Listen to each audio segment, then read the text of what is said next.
মায়ের গর্ভে ভাই জন্মাইলে, বুইনের ঘরে ভাগ্নে হইলে, রমজানের চাঁদ উদয় হইয়া যাবে, মুর্শিদ ভজিবে, ভইজা মুর্শিদ ভেদ জানিয়া নিবে। বিসমিল্লাহির রহমানির রহিম।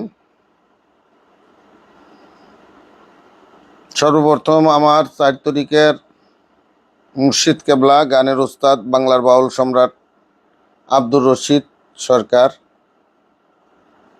তা বাবাজানের কিছু লেখা গান নিয়ে আপনাদের মাঝে হাজির হলাম। বাবাজানের গানগুলি একান্তই তরিকতের চরম পর্যায়ের লোকের জন্য, যারা এখনো তরিকতে বাহিরে বা আহলে বায়তের অন্তর্ভুক্ত হন নাই, তাদের জন্য একটু বোঝা কঠিন হবে। তা আমি যারা গানগুলি দেখবেন তাদের সকলের প্রতি সালাম শ্রদ্ধা রেখে শুরু করব। সবার প্রতি সালাম,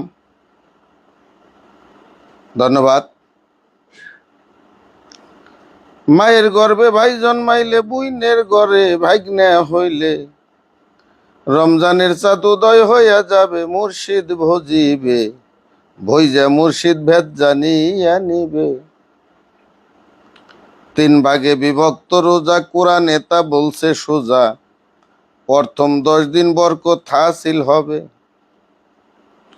সাধনায় যে বড় হবে, বরকতের ধন সেই তো পাবে, অহিক লোকের মরণ দশা হবে, মুর্শিদ ভজিবে, ভইজা মুর্শিদ ভেদ জানিয়া নিবে। দ্বিতীয় ভাগেরও 10 দিন রহমত দে রাব্বুল আলামিন, এই রহমতে মিসকিন পাবে,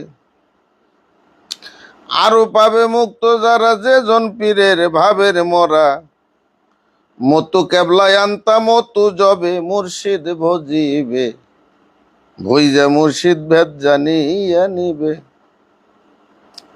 মানব দেহের থাকলে গুণা, শেষের 10 দিন তাদের পাওনা, এই 10-এর একদিন সবে কদর হবে, সরকার রশিদ কইব সত্য খবর, পীর নামে যারা সাজছে ফক্কর, তাদের কাছে ঘোড়ার আন্ডা পাবে, মুর্শিদ ভজিবে, ভইজা মুর্শিদ ভেদ জানিয়া নিবে। তা এই গানগুলি একান্তই পীর মুর্শিদের সাথে নীরবে বসে পীর মুর্শিদের কাছ থেকে গানগুলি বুঝে নিতে হবে যে কি কথা বলল বাউল সম্রাট রশিদ সরকার। তো যার যার পীরের কাছ থেকে বিষয়গুলি যাইনে শুনে আদায় করার চেষ্টা করবেন। সকলের প্রতি শ্রদ্ধা রইল, ধন্যবাদ।